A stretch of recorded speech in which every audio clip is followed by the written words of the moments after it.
शिक्षा समाज के विकास का मूल आधार है। उत्तर प्रदेश सरकार माननीय मुख्यमंत्री योगी आदित्यनाथ जी के कुशल नेतृत्व में शिक्षा की गुणवत्ता को सुधारने और उसे आधुनिक बनाने के लिए नए प्रयोगों पर विशेष बल दे रही है। उत्तर प्रदेश बेसिक शिक्षा विभाग के आधुनिकीकरण की दिशा में एक महत्वपूर्ण कदम है मानव संपदा पोर्टल। बेसिक शिक्षा विभाग में कार्यरत लाखों शिक्षकों तथा अन्य स्टाफ की सेवाओं के बेहतर प्रबंधन और समस्याओं के त्वरित निवारण हेतु मानव संपदा पोर्टल का विकास किया गया है।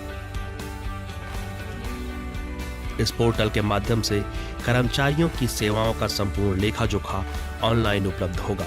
इसके माध्यम से अवकाश के लिए आवेदन तथा अनुमोदन आसानी से किया जा सकेगा।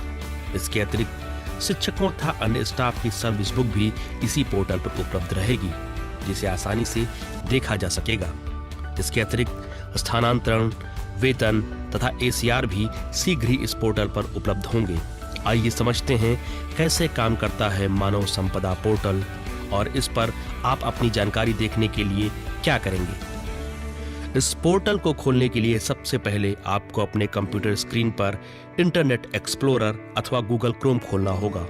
उसके बाद पोर्टल का एड्रेस www.ehrms.upsdc.gov.in टाइप करना होगा। इंटर करते ही मानव संपदा पोर्टल खुल जाएगा, जो कुछ ऐसा दिखता है।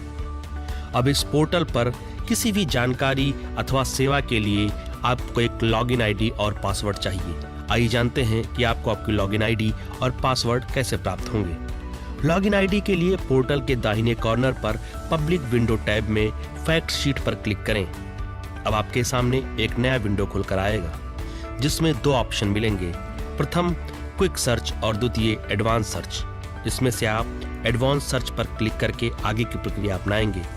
डिपार्टमेंट वाले कॉलम में बेसिक एजुकेशन सेलेक्ट करेंगे, दूसरे कॉलम में director of basic education select करेंगे। पोस्टिंग डिस्ट्रिक्ट में अपना पोस्टिंग डिस्ट्रिक्ट सेलेक्ट करेंगे। उदाहरण के लिए मैं अपना डिस्ट्रिक्ट गौतम बुद्ध नगर सेलेक्ट कर रहा हूँ। सर्च क्राइटेरिया में बाई एम्प्लॉय नेम सेलेक्ट करेंगे। उसके बाद लास्ट कॉलम में अपना नाम डालेंगे और व्यू रिपोर्ट पर क्लिक करेंगे। इसके बाद आपकी डिटेल आपके सामने होगी। यहीं पर 5 से 6 अंक का एक आईडी होगा, इसे नोट कर लें। यही आपकी लॉगिन आईडी है। ये लॉगिन आईडी ही आपकी एम्प्लॉय आईडी भी होगी। आगे चलकर सभी जगहों पर यही आईडी यूज की जाएगी। अतः ये बहुत ही महत्वपूर्ण है और इसे विशेष ध्यान से अपने पास नोट कर लें। लॉगिन आईडी प्राप्त हो जाने के बाद आपको आवश्यकता है आपके पासवर्ड की। अब जानते हैं कि पासवर्ड कैसे प्राप्त होगा। मानव संपदा पोर्टल पर किसी भी व्यक्ति का डिफॉल्ट पासवर्ड उसके नाम के प्रथम 3 अक्षर जो कि कैपिटल में हो और उसकी जन्म तिथि के वर्ष से मिलाकर बनेगा। यदि मेरा नाम अजीम है और मेरी जन्म तिथि 1985 है तो मेरा पासवर्ड होगा AZM1985। अगर बाय डिफॉल्ट पासवर्ड से आपका अकाउंट लॉगिन नहीं हो रहा है तो आपको फॉरगेट पासवर्ड की प्रक्रिया अपनानी पड़ेगी। सबसे पहले आप फॉरगेट पासवर्ड पर क्लिक करेंगे, फिर director of basic education select करेंगे और फिर अपनी आईडी संबंधित कॉलम में डालेंगे। अब आपके पास एक एसएमएस आएगा जिसमें आपका नया पासवर्ड दिया गया है। उस नए पासवर्ड को लॉगिन पेज पे जाकर सबसे पहले director of basic education select कर अपनी आईडी डालकर वह पासवर्ड डालें। इसके बाद कैप्चा कोड डालकर सबमिट कर दें। अब आपके पास ओटीपी आएगा, उसको वैलिडेट कर दें। नया विंडो खुलेगा, वहां पर अब आपको अपना वही मैसेज वाला पासवर्ड डालकर नया पासवर्ड बनाना है। पहले कॉलम में मैसेज वाला पासवर्ड डालें, फिर दूसरे कॉलम में अपनी तरफ से कोई पासवर्ड डालें, तीसरे कॉलम में पासवर्ड को कंफर्म करें और कैप्चा कोड डालकर सबमिट कर दें। आपकी आईडी बंद हो जाएगी। अब फिर लॉगिन पेज पे जाकर लॉगिन करें, director of basic education select करें, अपनी आईडी डालें और आपने जो नया पासवर्ड डाला है वो डालें। कैप्चा कोड सबमिट करें और फिर आपको एक ओटीपी आएगा। ओटीपी डालकर आप अपना अकाउंट फिर से खोल सकते हैं। अपना नया पासवर्ड बनाने में आपको दिक्कत ना हो इसलिए कुछ बातों का ध्यान रखें। इसके लिए अपने नाम का पहला बड़ा अक्षर, फिर बाकी स्पेलिंग और फिर @ और 1 2 3 या कोई 3 डिजिट का नंबर डाल दें। पासवर्ड कुल 5 से 8 डिजिट के बीच होना चाहिए, जिसमें एक कैपिटल, कुछ स्मॉल, कुछ गिनती या कुछ कैरेक्टर शामिल हैं। यदि आपके मोबाइल नंबर पर आपका OTP या पासवर्ड नहीं आ रहा है तो इसके लिए आपको अपने VRC कार्यालय संपर्क करना पड़ेगा और अपना मोबाइल नंबर मानव संपदा पोर्टल पर दर्ज कराना पड़ेगा। मानव संपदा पोर्टल पर online leave, service book, leave management, स्थानांतरण जैसी कई सुविधाएं कर्मचारियों और शिक्षकों के लिए उपलब्ध हैं। आइए समझते हैं कि छुट्टी के लिए मानव संपदा पोर्टल पर कैसे अप्लाई करेंगे। सबसे पहले पोर्टल www.ehrms.upsdc.gov.in पर जाकर दाहिने कोने पर स्थित EHRMS लॉगिन पर क्लिक करेंगे। उसमें अपनी यूजर ID और पासवर्ड तथा अन्य सूचनाएं भरकर क्लिक करेंगे।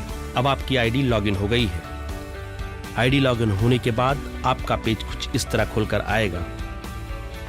इसके दाहिने कॉर्नर पर ऑनलाइन लीव पर क्लिक करें, फिर अप्लाई लीव पर जाएं। सबसे पहले सिलेक्ट रिपोर्टिंग ऑफिसर पर क्लिक करें, ऐड अ रिपोर्टर ऑफिसर पर क्लिक करें और अपने अधिकारी की डिटेल भरकर सेव कर दें। ऑनलाइन सर्विस में लीव सेलेक्ट करें, राज्य में उत्तर प्रदेश, जनपद में अपना जनपद, ऑफिस में BEO जो आपका संबंधित ऑफिस हो उसे सेलेक्ट करें, डिजिग्नेशन में ब्लॉक एजुकेशन ऑफिसर को सेलेक्ट करें और लास्ट कॉलम यानी रिपोर्टिंग ऑफिसर में अपने BEO का नाम सेलेक्ट करके सेव कर दें।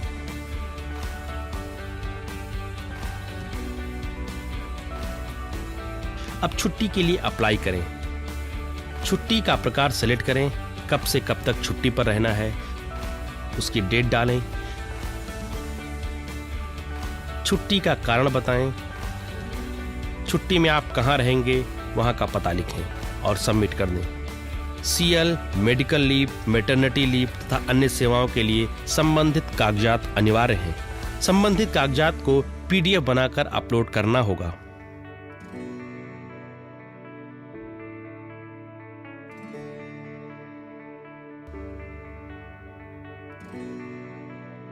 सफलतापूर्वक सबमिट होते ही आपके पास एक SMS आ जाएगा जिसमें ये रिपोर्ट होगी कि आपकी छुट्टी लिख ली गई है। आवेदन की गई छुट्टियों की स्थिति जानने के लिए आपको ऑनलाइन लीव में जाकर अप्लाई लीव पर क्लिक करना होगा और फॉर्म खुलने के बाद नीचे सबमिट लिखा होगा। उसके नीचे 2 ऑप्शन होंगे, उसमें प्रीवियस अप्लाइड लीव पर क्लिक करके आप अपने आवेदन की स्थिति देख सकते हैं। रिपोर्टिंग ऑफिसर चुनने के लिए ध्यान रखें कि सभी प्रकार के अवकाश, NOC या किसी अन्य प्रकार की सेवा के लिए आप अपना रिपोर्टिंग ऑफिसर खंड शिक्षा अधिकारी को सिलेक्ट करें। जो छुट्टी खंड शिक्षा अधिकारी के अधीन आती है वह उसे खुद स्वीकृत कर दें। जो छुट्टी या सेवा जिला बेसिक शिक्षा अधिकारी महोदय के अधीन आती है उसे खंड शिक्षा अधिकारी आगे फॉरवर्ड कर देंगे। अंततः छुट्टी संबंधित अधिकारी स्वीकृत कर देंगे। आइए जानते हैं कि किस प्रकार की छुट्टी के लिए कौन से कागजात अपलोड करने होंगे। आकस्मिक अवकाश के लिए आपको प्रार्थनापत्र अपलोड नहीं करना है, आपको केवल छुट्टी का दिनांक अपलोड करके सबमिट कर देना है। आपको SMS मिल जाएगा। आकस्मिक अवकाश की स्वीकृति अथवा अस्वीकृति सक्षम अधिकारी द्वारा 2 दिवस के अंदर करना अनिवार्य होगा। मेडिकल अवकाश की स्थिति में वापस आने की कोई निर्धारित तिथि नहीं होती है, अतः जब भी आप मेडिकल अवकाश पर जाएं तो वापस आकर फिटनेस रिपोर्ट के साथ ज्वाइन कर लें और उसको शीघ्र अतिशीघ्र BRC कार्यालय में जाकर ऑनलाइन अपडेट करवा दें। मेडिकल पर जाने पर डॉक्टर की सलाह का कागज, फिटनेस रिपोर्ट, डिस्चार्ज रिपोर्ट आदि कागजात साथ लेकर वहां अपलोड कराएं। यह कार्य BRC से ही संभव है।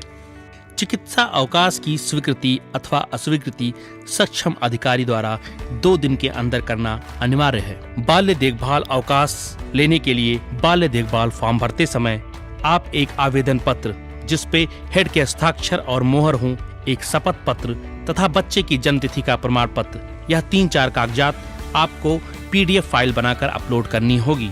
ध्यान रहे कि ये PDF फाइल 2 MB से अधिक ना हो। बाल्य देखभाल अवकाश की स्वीकृति अथवा अस्वीकृति सक्षम अधिकारी द्वारा 2 दिवस के अंदर की जाएगी। मैटरनिटी तथा मिसकैरेज अवकाश में बाल देखभाल अवकाश की तरह ही आवेदन किया जाएगा। संबंधित प्रपत्र अपलोड किए जाएंगे।